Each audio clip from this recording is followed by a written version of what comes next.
According to the reports हम सबकी favourite and Samsung की best selling A7 series and fan addition FE series इस साल नहीं आएंगी क्योंकि इनके कोई भी रिपोर्ट सामने नहीं आए हैं। आखिर ऐसा सैमसंग कर क्यों रहा है? तो उसका सबसे पहला रीजन हो सकता है मोर प्रॉफिट मार्जिन, क्योंकि जब भी कोई फैन एडिशन सीरीज बाय करता है तो उसके जो स्पेसिफिकेशंस होते हैं ऑलमोस्ट सिमिलर होते हैं इनके जो फ्लैगशिप सीरीज S सीरीज आती है, जैसे कि S21 FE ऑलमोस्ट सिमिलर थी S22 और S21 के, पर फैन एडिशन का जो प्राइस था वो बहुत ही कम होता था, specially in big billion days, जिस कारण सैमसंग का जो प्रॉफिट मार्जिन है, आप सबको पता है जितना महंगा ज्यादा प्रोडक्ट होगा उतना ही ज्यादा प्रॉफिट मार्जिन कंपनी को मिलेगा। पर इस केस में सारे बंदे प्रेफर कर रहे थे फैन एडिशन सीरीज, क्योंकि ऑलमोस्ट सिमिलर स्पेक्स मिलते थे, नेग्लिजिबल डिफरेंसेस मिलते थे, तो इस कारण उनकी जो फ्लैगशिप सीरीज थी उसकी सेल्स इतनी नहीं हो पा रही थी जितनी फैन एडिशन कर रहा था। सिमिलर ही केस था A7 सीरीज, कारण 45,000 के अराउंड प्राइस होती थी, तो बंदे थोड़े बजट एक्सटेंड करने की जगह इनके S सीरीज तरफ जाने की जगह सिंपली A7 सीरीज ही बाय कर रहे थे। कोई कंपनी ये नहीं चाहेगी कि उनका प्रॉफिट कम हो, यही मेन रीजन है सबसे फर्स्ट इन दोनों सीरीज को इस साल बंद करने का। सेकंड रीजन है लेस रिसर्च एंड डेवलपमेंट। जैसे ये अब चाहते हैं कि अपना 1 साल पुराना फोन जैसे S23 आएगा तो ये तब उस टाइम अपने S22 को सेल करें थोड़े कम प्राइस में, क्योंकि इनकी रिसर्च एंड डेवलपमेंट बहुत ज़्यादा सेव होने वाली है।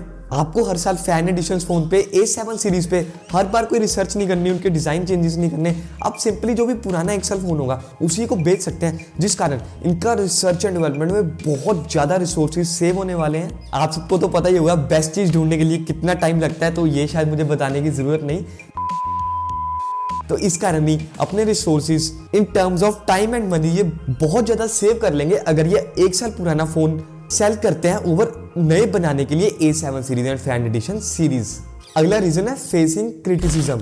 A70 42,000 के अराउंड लॉन्च हुआ था, जिसमें कि 778G प्रोसेसर मिलता था। मोस्टली इंडिया में सारे बंदे प्रोसेसर को ही प्रेफरेंस देते हैं, इस कारण इसको बहुत ज्यादा ओवर प्राइस बोला गया। जहां चाइनीज कंपनीज 870 प्रोसेसर 25,000 में दे रही थी, सिर्फ और सिर्फ प्रोसेसर को देखिए इस फोन को बहुत ज्यादा ओवर प्राइस बोला गया, बहुत ज्यादा क्रिटिसिज्म मिला इसको। जहाँ की इसके ओवरऑल स्पेक्स काफी ज्यादा बढ़िया थे, ओवरऑल एक्सपीरियंस इसका सॉफ्टवेयर वाला काफी ज्यादा बढ़िया था, लेकिन सिर्फ और सिर्फ प्रोसेसर कारण इसको बहुत ज्यादा क्रिटिसिज्म मिला।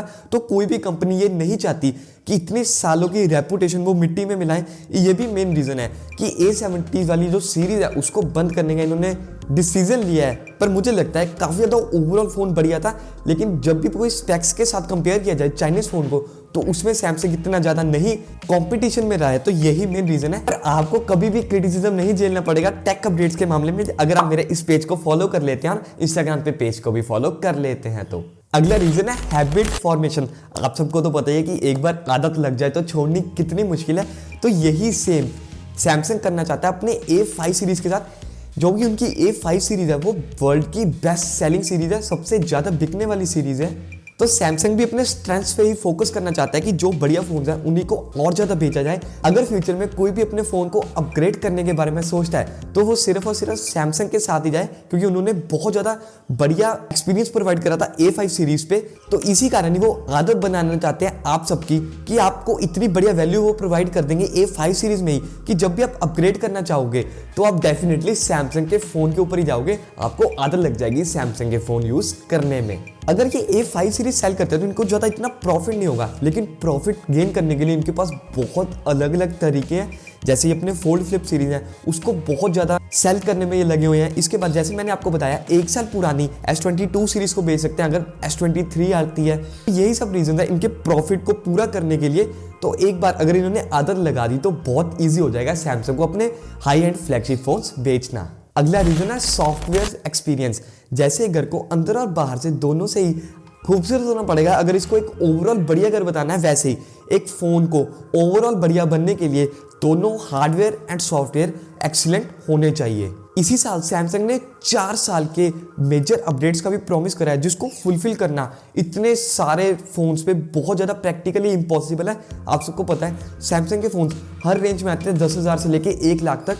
तो अगर वो इतने सारे अपडेट्स को प्रैक्टिकली हर फोन पे पुश करना बहुत ज़्यादा मुश्किल है, जिस कारण उनको भी चाहिए कि थोड़े फोन नंबर ऑफ फोन्स कम हो जाए। तो ये भी एक रीज़न हो सकता है कि वो अपने A7 सीरीज और फैन एडिशन सीरीज को बंद कर रहे हैं, ताकि बाकी फोन्स पे ओवरऑल आपको बढ़िया एक्सपीरियंस दिया जा सके, टाइम पे सॉफ्टवेयर अपडेट्स दिए जा सके, बग्स फिक्स किए जा सके, ताकि आपको कोई भी प्रॉब्लम ना आए और सैमसंग की बढ़िया ब्रांड वैल्यू हमेशा से ही बनी रहे। सैमसंग को काफी ज्यादा कंपटीशन भी फेस करना पड़ रहा है बहुत सी चाइनीज कंपनी से, तो अगर उनको यूनिक दिखना है, कुछ अलग करना है, तो ये सबसे बड़ा पॉइंट है, क्योंकि चाइनीज कंपनी ज्यादातर हार्डवेयर पे ही अपना फोकस करती है, हार्डवेयर बढ़िया देने के लिए। अगर सैमसंग सॉफ्टवेयर पे ज्यादा बढ़िया फोकस कर लेता है तो सैमसंग डेफिनेटली काफी ज्यादा मार्केट को कैप्चर कर सकता है। अब ये तो बात होगी कि क्यों सैमसंग बंद कर रहा है, लेकिन अल्टरनेटिव्स क्या रहेंगे? जो 35,000 से लेके 70,000 तक का डिफरेंस है, उसको आखिर सैमसंग कैसे पूरा करेगा? एक पॉसिबिलिटी हो सकती है कि हमें चाइनीज फोन ही बाय करने पड़ेंगे, जो मुझे लगता है सैमसंग ऐसा नहीं होने देगा, क्योंकि बहुत ज़्यादा एक्सपीरियंस्ड ब्रांड है, इनके हर रेंज में फ़ोन आते हैं। तो मुझे नहीं लगता सैमसंग ऐसा कुछ करने देगा।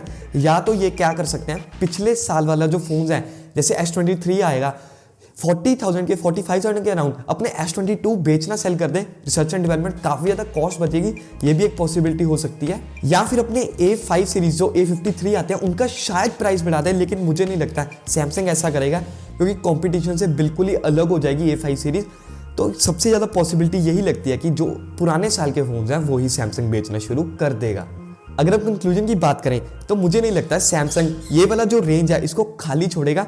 35,000 एक बड़ा मार्केट होता है, 35,000 से 70,000 के बीच। सैमसंग बहुत ज़्यादा एक्सपीरियंस ब्रांड है और मुझे लगता है कोई ना कोई अल्टरनेटिव ढूंढ लेगा। तो सबसे प्रोबेबल केस जो मुझे लगता है वो लगता है कि पुराने फ़ोन ही सेल करेंगे। अदरवाइज सैमसंग बहुत ज़्यादा डेंजर में आ जाएगा, क्योंकि चाइनीज़ तो बहुत जल्दी इस मार्केट को कैप्चर कर लेंगे, साथ में एप्पल भी, जो उनके बिग बिलियन डेज के प्राइस आते हैं। तो इस कारण सैमसंग बिल्कुल तबाह हो सकता है, लेकिन ऐसा मुझे नहीं लगता होगा। तो देखने लायक होगा कि ऐसा सैमसंग आखिर क्या करेगा। अगर आपको ये सब जानना है तो मेरे इंस्टाग्राम पेज @techie_dishant को ज़रूर से फॉलो कर सकते हैं, और मेरे इस चैनल को भी ज़रूर से सब्सक्राइब कर लें ऐसी न्यू टेक अपडेट्स के लिए। तो आपके क्या पॉइंट्स हैं नीचे कमेंट्स में लिखना ना भूलिएगा। तो अगली बार मिलेंगे ऐसी नई वीडियो के साथ, तब तक के लिए थैंक यू।